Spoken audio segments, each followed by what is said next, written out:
काकाश्री करून कृष्णपुत्र प्रद्युम्न आपला रथ सुसज्ज करून आपल्या सैन्यानेशी आपल्या नेत्रासमोर उभा राहिला. माझं उद्दिष्ट एकच, आपण समजूतदार आहात आणि म्हणूनच आपल्याला सामंजस्यानं मी सूचित करू इच्छितोय. यादवांनी धर्म कार्य आरंभलेलं आहे. या आमच्या धर्म कार्याचा याज्ञिक अश्व म्हणे हस्तिनापुराच्या वीरांनी बंदिवान केला. तो सांप्रत तुमच्याकडे आहे असं आम्हाला समजलं गेलं आणि म्हणूनच त्या अश्वाची आम्हाला आमच्या धर्म कार्या सफलतेच्या दिशेला नेण्यासाठी नितांत गरज आहे. तेव्हा या आमच्या धर्म कार्याला आपण सहभाग दर्शवा. तो आमचा यज्ञाश्व आपण बंदिवान केला, त्याची मुक्तता करून आम्हाला सहकार्य करा. कृष्ण पुत्र प्रद्युम्न छान बोलला, पण तुमच्या बोलण्याला जर का आम्ही अश्व मुक्तता केली असती तर सहज आम्ही तो अश्व बंदिवान केलाच नसता. आम्ही जो अश्व बंदिवान केलाय तो अश्वाच्या मस्तकावर असलेली पत्रिका, त्या पत्रिकेवरील असणारा मजकूर आणि त्याचा भावार्थ जाणून आम्ही अश्व बंदिवान केलाय. अश्वाच्या मस्तकी असणारी पत्रिका ही पत्रिकेचा आपण अवलोकन केला, पत्रिका वाचला, त्याचा भावार्थही आपण जाणला आणि म्हणूनच जातिवंत वीराचा धर्म सतेज ठेवण्यासाठी यज्ञाश्वाचा आपण यज्ञाश्वाला आपण बंदिवान केला. मी सामंजस्याचा भाग म्हणून आपल्याला विनंती केली. जो आमचा यज्ञाश्व आपण बंदिवान केला, आमच्या या धर्मकार्यात त्याची आम्हाला नितांत गरज असल्या कारणानं सामंजस्याचा भाग आपण आचरणात आणून त्याची मुक्तता करावी. पण जर समजा सामंजस्यानं आमचा यज्ञाश्व आपण देऊ इच्छुक नसाल तर तुम्ही तुमचं पाऊल उचलू शकता, आम्ही आमचं पाऊल उचलण्यास सुसज्ज. मग कृष्णपुत्र प्रद्युम्न, तुम्ही म्हणे हा अश्वमेध यज्ञ आचरण आणला, म्हणजेच यादवांनी. मग या यादवांनी अश्वमेधासाठी लागणारा अश्व कुठून आणला? अश्वमेधासाठी लागणारा अश्व आम्ही कुठून आणला? प्रत्यक्षात 33 कोट देवतांचे अधिपती देवराज देवेंद्र, विश्वाचे उद्योजक, विश्वाचे स्थैर्यकर्ते म्हणून ज्यांच्याकडे पाहिलं गेलं त्या देवराज देवेंद्रांच्या नंदनवनात असणारा हा अश्व आम्ही आमच्या यज्ञ कार्यासाठी वापरलेला आहे. आता तो कुठून आणला तर प्रत्यक्षात त्यांनीच आमच्याकडे दिला. हा अश्वमेध यज्ञ करत असताना त्यांच्याच मार्गदर्शन तत्वावर आम्ही चालतोय. आपली काही शंका? म्हणजे शंका नाही, काही प्रश्नांची उत्तरं मला हवी आहेत. ते प्रश्न तुम्हाला विचार. बोला. माझा दुसरा प्रश्न, बोला. मला सांगा, हा अश्वमेध यज्ञ तुम्ही केव्हा सुरुवात केला? म्हणजे कोणत्या तिथीवर सुरुवात केला? अंगराज करणं आपल्या अंतस्करणी प्रश्न निर्माण होत आहे आणि प्रश्नांची उत्तरं आम्ही तुम्हाला द्यावी या अपेक्षेला एक एक प्रश्न तुम्ही मला माझ्या समोर उभे करताय. नाही, तू सुद्धा विचारू शकतोस, तू सुद्धा विचारू शकतो. उत्तर देण्यासाठी मी समर्थ आहे. प्रश्न विचारण्यात माझा वेळ मला खर्च घालवायचा नाही. पण माझ्या मनात शंका काय निर्माण झाली? तुम्ही प्रश्नावर प्रश्न जे विचारताय, सगळ्या प्रश्नांची उत्तरं देऊया. उत्तरं दिल्यानंतर यज्ञाश्व सोडाल का? नक्की यज्ञाश्व सोडू. युद्ध करण्या अगोदर सोडा. यज्ञ करण्या अगोदर यज्ञाश्व सोडला जाईल. शब्द स्मरणात शब्द भाग घेणार नाही. प्रश्न विचारला ना. ऐका. कर्ण, आम्ही तो अश्वमेध यज्ञ आरंभला तो कोणत्या तिथीवर? मुळातच आधी अश्वमेध यज्ञ ज्या तिथीवर आचरणात आणला जातो, ज्या तिथीवर आरंभ केला जातो ती तिथी ठरलेली आहे. चैत्र शुद्ध पौर्णिमा. ज्याला अश्वमेध यज्ञ करायचा आहे त्यानं चैत्री पौर्णिमेपासूनच अश्वमेधाला प्रारंभ करायचा असतो आणि म्हणूनच चैत्र शुद्ध पौर्णिमेपासून या अश्वमेध यज्ञाला आम्ही प्रारंभ केलेला आहे. मी तुला हा प्रश्न का विचारला? का? यादवांचे बरेच वेळ आमच्या समोर येऊन गेले. त्यांनी काय केलं? ज्येष्ठांनी सांगितलं पळ म्हणून ते पळाले. का पळावं हे धड त्यांना सुद्धा नेत नाही आणि सांगणाऱ्याला सुद्धा नेत नाही. आणि म्हणून हे प्रश्न तुझ्या समोर उपस्थित केले. तुम्ही जे कार्य करता हे धर्मकार्य आहे? जरूर धर्मकार्य. धर्मकार्य आहे, जरूर धर्मकार्यच आहे. आणि म्हणूनच मी आपल्याला विनंतीपूर्वक सांगतोय, धर्मकार्यात आपण सहभाग दर्शवा, सामंजस्याने भाग निघला नाही. मग मला सांग, अश्वमेध यज्ञ आचरण आणून यादवांना काय दिव्य साकारायचंय? अश्वमेध यज्ञ आचरणात आणून यादवांना दिव्य काय साकारायचंय हा थेट प्रश्न आपण घेणार. यादवांना फार मोठं दिव्य साकारायचं आहे आणि दिव्य जर साकारायचं नसतं तर एवढा घटाघट यादव करणारच. म्हणजे फार मोठं दिव्य साकारायचंय. मग दिव्य साकार असताना एखाद्या वीराला दिवचून म्हणजे एखाद्या चुकून जर का तुम्ही एखादं शुभ कार्य केलात तर ते शुभ कार्य फळास ठरेल. एक गोष्ट कायम लक्षात ठेवा, आपल्या समोर अधिक गुण्या शब्दानं बोलण्याची सुद्धा माझी पात्रता नाही, कारण तुमच्या वयाचा मी मान राखतोय आणि म्हणूनच माझा स्वर मुळातच जो योग्य आहे तो ठेवून मी तुमच्याशी बोलतोय. वीरत्वाला डिवचला गेला या आमच्या या धर्म कार्यात, याच्या मुळाशी कारण आहे. या अश्वाच्या मस्तकी असणारी पत्रिका पण वाचलात आणि म्हणूनच आपले बाहू विलसलीला स्मरण करू आणि म्हणूनच तो जातीवंत वीर असेल त्यानं अश्वाचं बंधन करावं, न पेक्षा दाती तृण घेऊन आम्हा यादवांना शरण यावं. आणि म्हणूनच तुम्ही जातीवंत वीर असल्या कारणानं तुम्ही अश्वबंदीवाद केला. मुळातच अश्वमेध यज्ञाचं तत्व बोलतोय. अश्वमेध यज्ञ हा सार्वभौमत्व प्राप्त केलेल्या राजानंच करावयाचा अश्वमेध यज्ञ आहे आणि म्हणून ते सार्वभौमत्व प्राप्त करण्यासाठी ही पत्रिका मी रेखाटली. यापुढं याआधी जे त्रेतायुग झालं त्या त्रेतायुगात प्रभू रामचंद्रांनी अश्वमेध यज्ञ केला होता, त्यावेळी त्या अश्वाच्या मस्तकीची पत्रिका होती ती आमच्या पत्रिकेशी मिळती जुळती आहे. अश्वमेध यज्ञात वीराला दूषण दिलीच जातात आणि म्हणूनच अश्वमेध यज्ञाचं तत्व आतापर्यंत ज्या राजकर्त्यांनी घुसविलं त्या तत्वानुसारच आम्ही पत्रिका रेखाटली. यात आमचं काही चुकलं का? आमचं काही चुकलं नाही, सहज बोलून गेला. प्रभू रामचंद्र या विश्वाच्या ठिकाणी अश्वमेध यज्ञ आचरणात आलेला, त्यावेळी सुद्धा पत्रिका रेखाटली गेली. ती पत्रिका तुमची पत्रिका म्हणे मिळती जुळती होती. नावांचा फरक फक्त, नावांचा फरक, संदर्भ तोच होता. सत्य खरं सांगतोय अगदी. मग ज्या प्रभू रामचंद्राच्या पुत्रांनी म्हणजे लव कुश यांनी तो अश्वबंदीवान केला, युद्ध पुकारलं गेलं. अरे बापाचा अश्व जर का पुत्र बंदीवान करू शकतात तर तुमचा अश्व आम्ही बंदीवान केला, आमचं काय चुकलं? तुमचं चुकलं मी कुठं म्हटलं? मग मी तुमचं चुकलं म्हटलं का?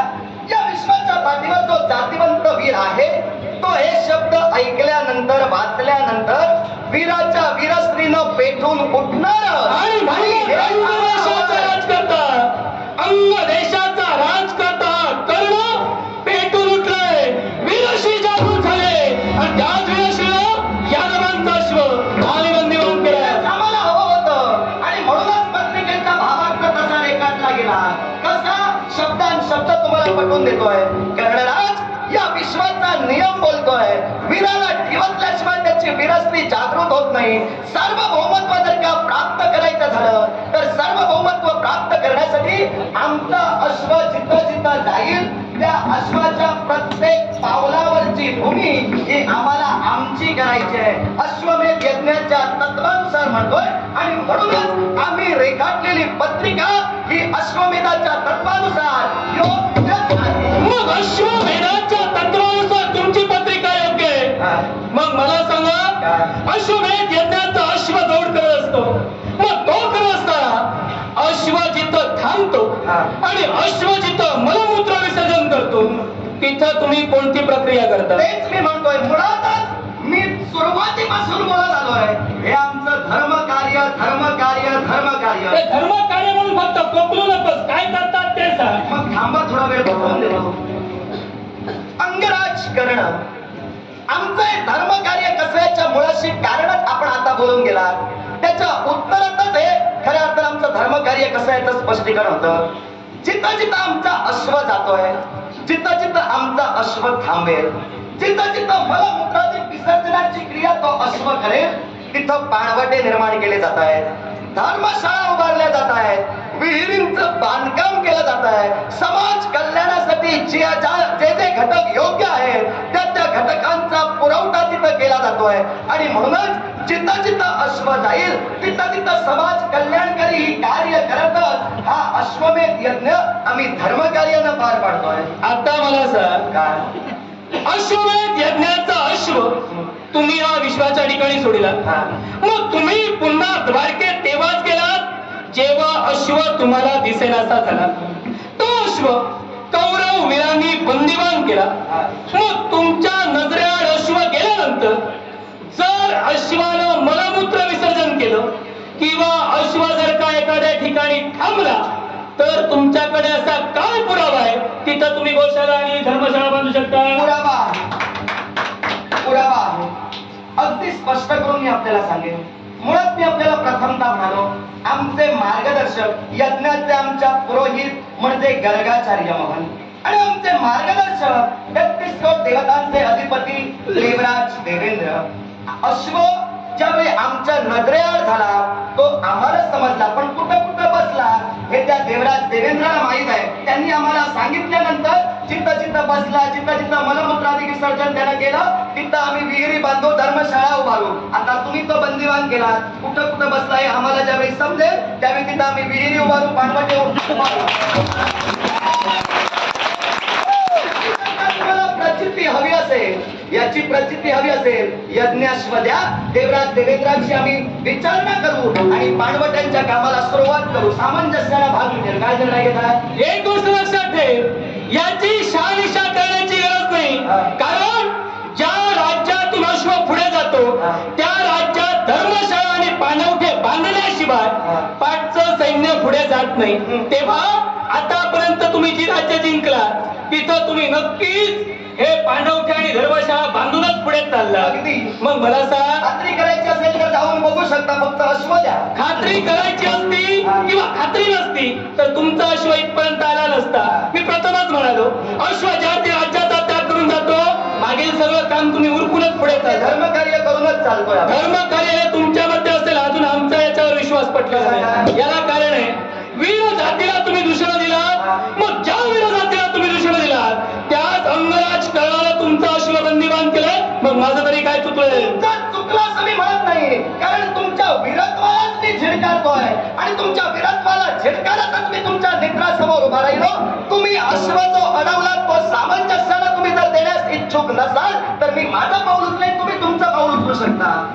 तू म्हणा माझ्या वीरत्वाला झिडकारतोय, मग काय असतं मी तुझा घोडा मारला जेणेकरून तू माझ्या वीरत्वाला झिडकारतो? मला सुद्धा ऐकायचंय. पाहायला गेला तर वैयक्तिक माझं तुम्ही काहीच घोडा मारलेलं मग पण तुमच्या वीरत्वाला मी झिडकारताच्या मुळाशी काय माहितीये का?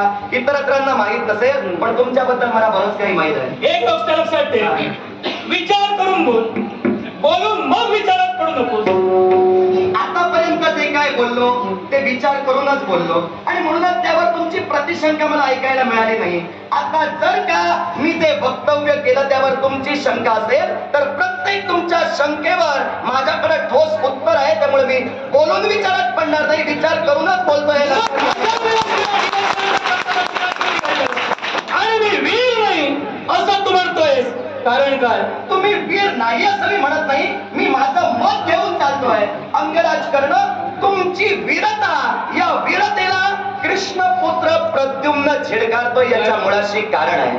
मला सांगा, या विश्वाच्या पाठीवर सर्वश्रेष्ठ वीराचे पराक्रम हेच त्याचं खरं श्रेष्ठत्व या विश्वाला पटवून देतात. तुमची वीरता विश्वाला कधी दिसली? ज्यावेळी तुम्ही तुमच्या पराक्रमाचं प्रदर्शन या विश्वासमोर केला, त्यावेळी प्रत्येकानं तुमचे पराक्रम या विश्वात आजमावले आणि त्यानंतर तुमचं वीरत्व या विश्वात सिद्ध झालं. हे तरी बरोबर, पण तुमचं वीरत्व इतरांनी जरी मान्य केलं तरी कृष्णपुत्र प्रद्युम्न मान्य त्याचं कारण सांगतोय. काही क्षण फक्त थांबा. कारण तुम्ही जी विद्या संपादन केला, ही विद्या तुम्ही भार्गव परशुराम यांच्याकडूनच संपादन केलात ना? बोल, कारण पूर्ण कर, मग सांगतो तुला. ऐका, माझ्या माहितीनुसार वैराची जी काही माहिती मी मिळवलेली आहे, तुमच्या समोर आता वैरी म्हणून उभा राहिले, तुमचा मान राखत तुम्हाला नमस्कार केला तो विषय वेगळा, कारण तो माझ्या शाळेनं त्याचा भाग झाला. पण तुम्ही भार्गव परशुराम यांच्याकडून महेंद्र पर्वतावर तुमचं जाणं झालं आणि तिथंच खऱ्या अर्थानं धनुर्विद्येचं जे काही शिक्षण असेल ते तुम्ही तिथं घेतला भार्गव परशुरामांकडून. पण त्याआधी जर का पाहिलं गेलं तर टांगीनाथ क्षेत्रात भार्गव परशुरामांनी आपल्या शस्त्रास्त्रांचा त्याग केला होता, शस्त्र संन्यास घेतला होता. का घेतला होता ते जगाला आता माहित आहे, बोलण्याची गरज नाही. मी फक्त तुमचा मुद्दा स्पष्ट करून सांगतोय. त्यांनी शस्त्र संन्यास घेतल्यानंतर आपल्या मनाचा निग्रह एक केला होता. निग्रह त्यांचा कोणता? तर ब्राह्मणात वाचून या विश्वात मी कुणालाही विद्या दान देणार नाही. ब्राह्मणा वाचून मी कुणाचाही गुरुत्व या विश्वात स्वीकारणार नाही. आणि म्हणून तुम्ही काय केला? महेंद्र पर्वतावर तुम्ही गेलात महेंद्र पर्वतावर जाता क्षणी तुम्ही ब्राह्मणाचा वेश घेतला, ब्राह्मणाचा वेश धारण करून त्यांची फसवणूक केलात आणि सारी विद्या तुम्ही संपादन केलात. तुम्ही विद्या एकाग्रतेने संपादन केलात त्याबद्दल तुमचं कौतुक, पण फसवून केलात ती एवढी फक्त घृणा. थांबा, वक्तव्य पूर्ण करतोय. कारण या विश्वाच्या पाठीवर तुम्ही विद्याभ्यास ज्यावेळी ग्रहण केला त्यावेळी एके दिवशी असा प्रसंग घडला, तुमची गुरुदेवता तुम्हाला ज्ञानार्जन देत होती आणि ब्राह्मणाच्या वेशात गुरुदेवतेच्या पायाकडे बसून तुम्ही ज्ञान ग्रहण करत होता. त्यावेळी काय घडलं, एक भुंगा तुमच्या गुरुदेवतेला चावण्यासाठी तिथं आला. त्या भुंग्याला तुम्ही तुमच्या हातात धरला, गुरुदेवतेला अपाय होऊ नये म्हणून. ही गोष्ट ज्यावेळी त्यांनी न्याहाळली त्यावेळी त्यांनी पाहिलं एक ब्राह्मण आपल्या हातात एक भुंगुरटा घेऊन आहे आणि तो भुंगुरटा तुमच्या हाताला चावून रक्तप्रवाह म्हणे वाहत होता. मग एका ब्राह्मणात एवढी सहनशीलता कधी असू शकत नाही. अर्थात निश्चितच माझं शिष्यत्व ज्यानं स्वीकारलं तो ब्राह्मण नाही. तेव्हा भार्गव रामांनी तुम्हाला शाप दिला, जी विद्या माझ्याकडून तू शिकलास ऐनवेळी त्या विद्येचं तुला विस्मरण होईल. आणि म्हणून तुम्हाला सांगतोय, जी अधर्मानं तुम्ही विद्या मिळवलात, चोरून जी विद्या मिळवलात, म्हणून तुमच्या विरसलीला तुमच्या वीरतत्वाला मी झिडकारतोय. लक्षात घ्या, युद्धाचा ऐन प्रसंग ज्यावेळी असेल त्यावेळी तुम्हाला तुम्ही जी विद्या संपादन केलं त्याचं विस्मरण होईल. आता जर सामंजस्यानं भाग मिटला नसेल आणि युद्ध जर पराकोटीला पेटलं आणि विस्मरण झालं, इथं सुखासुखी म्हणाल तुम्ही. शत्रू पक्षाची बऱ्याचपैकी माहिती गोळा केली करावी लागते.